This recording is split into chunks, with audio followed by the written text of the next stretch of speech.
দেখেন বন্ধুরা, আমার মেয়ে কি করে ঘরের ভিতর।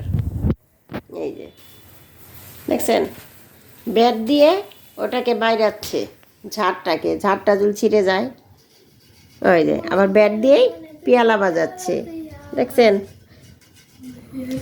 গান গাইতে পারো? একটা গান বলো।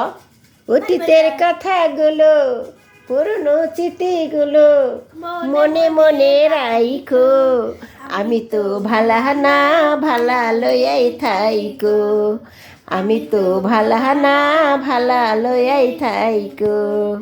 অতীতের কথাগুলো, পুরনো স্মৃতিগুলো মনে মনে রাইখো, আমি তো ভালা না ভালা লইয়াই থাইকো। দেখছেন, আমার মেয়ে ব্যাট দিয়ে পিয়ালা বাজাচ্ছে এবং কি গানটাও বললো। যদি ভালো লাগে লাইক কমেন্ট শেয়ার করে। ও গিটার, হ্যাঁ আমি বলতে ভুল করেছি, গিটার বাজাচ্ছি। লাইক কমেন্ট শেয়ার দিয়ে পাশে থাকবেন বন্ধুরা, ধন্যবাদ।